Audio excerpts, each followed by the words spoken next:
today we're doing the anime review on Hunter x Hunter. So sit back, relax, and let's get started. Manners of dangerous tasks like capturing criminals and bravely searching for lost treasures in uncharted territory.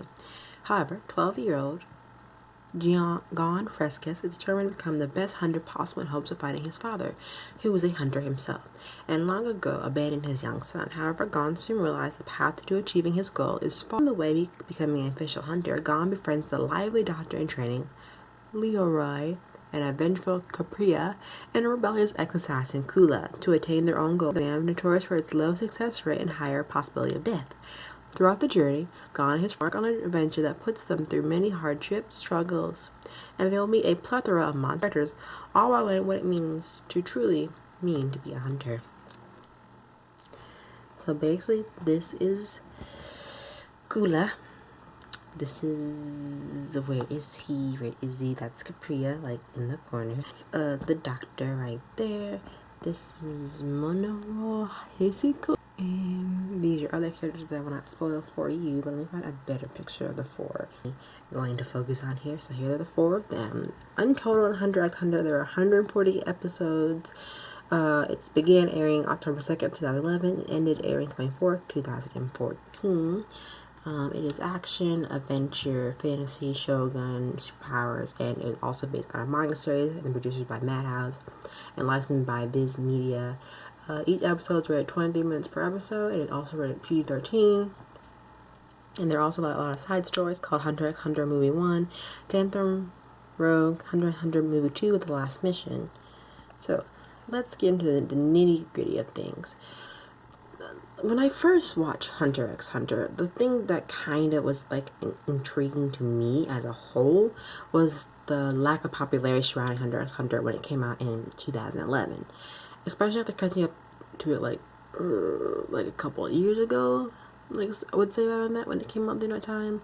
The anime seemed to be doing everything right. It isn't talking about a lot of popular level, and it hasn't been successfully in garnering on a huge fan base compared to Sword Art Online or I decided to talk about it because to do the show morally justice, because it shows like a good amount that could like fly under your radar if you are discouraged from watching anime because of its quote unquote childish appearance.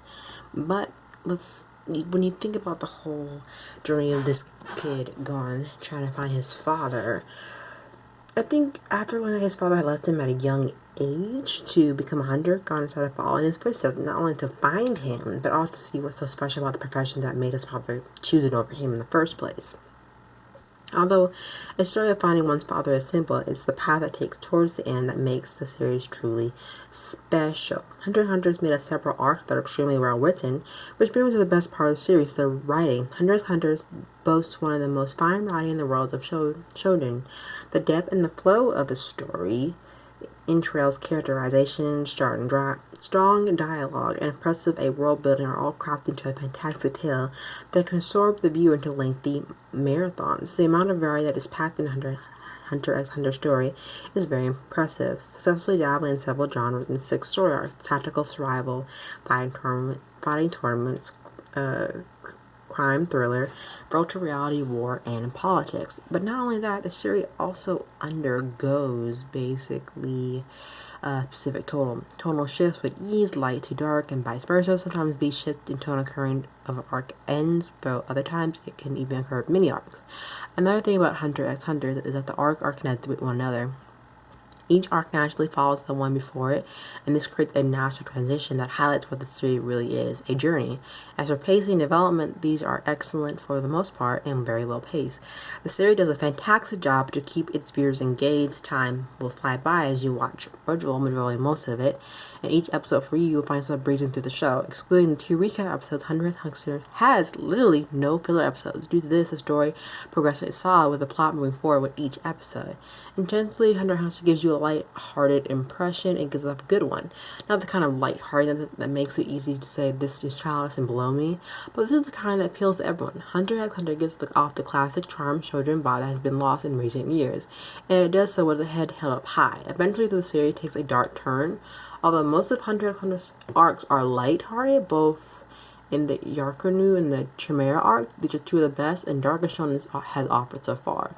With two of these arcs, Yoke No can be described as dark thriller in the big city. The central theme of the arc is revenge and some of the death notes in terms of the thrilling atmosphere. On the other hand, the Chimera arc can be described as an attempt by the Hunter Association to control an outbreak of dangerous man-eating species.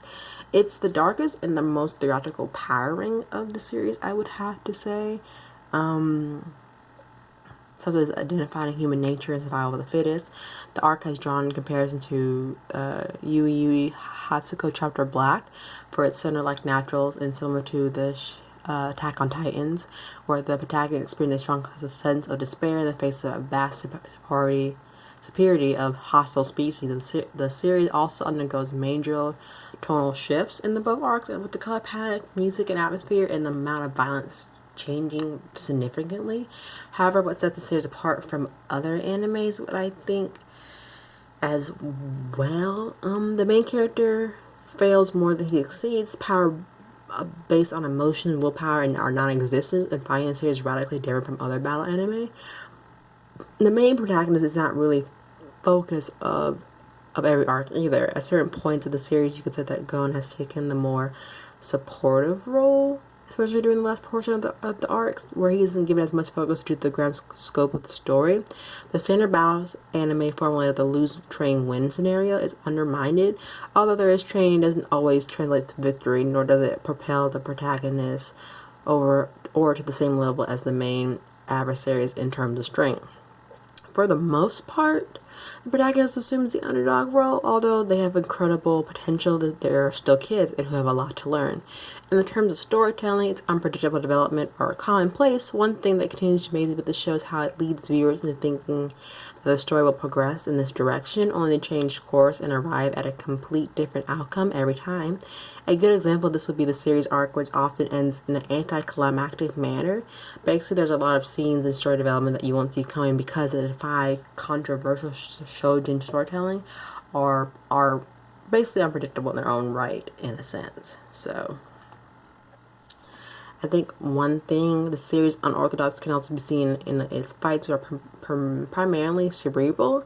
In addition to being well executed, Hunter x Hunter fights are smart and involve a lot of strategy. Raw power is another factor, but the factor that decides battle's outcome, actual powers, experience, and strategy are taken into the account. If the main character specifically is outcast by an opponent in all of its or most categories, he's likely to lose. Moreover, main characters are not given any special treatment in combat. The smart approach to fighting is further enhanced by Neen's or unique complex power system held by the defend rule. The concept of Neen, its principle or types, and fight many applications to the battlefield reveals the huge amount of thought that put into it. I still remember having to pause episodes, even research a bit during the introduction just to digest it entirely to make sure I understood it fully. The appearance and the writing also create a couple of cognitive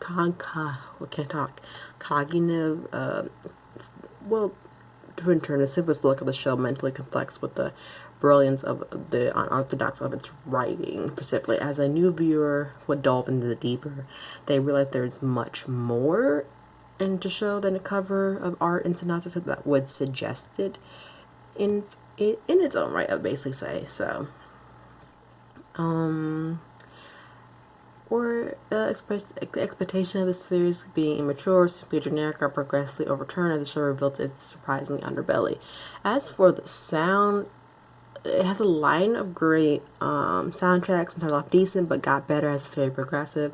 With a few exceptions of the minor characters, the voice acting in the series is excellent. As a person who has never seen the old series before, it's hard to believe that these aren't the original voice actors because they fit extremely well, especially those the main three characters right here, whose voice actors do a perfect job of capturing the characters. The art has great animation. It makes how long-running series like Hunter delivers consistently quality of animation after each episode, especially during like the fights in general. The series does a good job capturing like facial expression, everything from the lighting to the shading to the colors, adjusting perfectly depending on the mood of the scene or the tone of the arc. Personal thing, it fits the show perfectly. It adds that charm of the series, compelling it in a sense of adventure, uplifting atmosphere, and unique appeal as a shonen that looks simply but is actually remarkably adept. With the characters, I would say it lies in the writing, comes pretty damn close to the huge cast of characters. They have quirks, dreams, inner demon, role abuse, and overall, I really like personality to top it off. Most of them don't genetically stem from the general character archetype, although many might initially come across as generic, since these assumptions are generally undermined as the series progressions. Besides the characters, they also have really depth villain-wise, as I would say. Where it comes to characters, that's where the show shines the brightest, and especially with the Hunter x Hunter villains are extremely well written. Not only the characters independently impressive, they're also just different from each other. So you won't compare one villain to another. No two villains are exactly the same. They're very different, which I really appreciate. You won't find many villains like this in a fighting anime, which is not a lot, because you exclude one out of the four main villains from what you've seen before in the show. These villains do have one thing in common. Each villain strikes fear in the eye, and the series does a good job of establishing the level of danger with these characters and brings the show and our protagonist to a whole round, well-developed series in the long run. Conclusion: Hunter x Hunter is an intelligent battle anime with a fantastic story, excellent character, and fights that involve a lot of strategy. Separating from most of its genre, the series tropes and boys' unpredictable plot progression that makes it truly unique. Overall, I would give the story 10 out of 10, the characters 10 out of 10, the art 9 out of 10, sound 8 out of 10, enjoyment 10 out of 10, and overall masterpiece 10 out of 10. But overall, I still rank this like a 9.10 because, well, I would still just rank it as a 9.10 entirely because, well, I don't have a really good reason for it, but I just rank it at 9.10 because even there are a little bit of negativity, but I don't want to dwell on that. But just living I give it a 9.0, a 9.1 or 9.10. Series doesn't start off strong, but eventually gets there to get the show going. But that's just my opinion. Besides all the episodes, you can skip around between 113 and 115, where they just drag out the order to have the episodes, and by episode 116, handled by the best by the animation team. But that's just me. So I hope you enjoyed my review of Hunter x Hunter. Comment down below if you feel the same way about some of the episodes that I mentioned, but not giving too much away. Between episode 113 and 115, how you kind of skip it, but 116 kind of helps bring everything together. But just let me know which arc was your favorite, which Hunter x Hunter hero or villain was your favorite. Don't forget to comment down below. Don't forget to like, comment, and share, and let me know what you think of Hunter x Hunter. And do you think they should reboot the series and bring it back, or not? Until then, see y'all next time.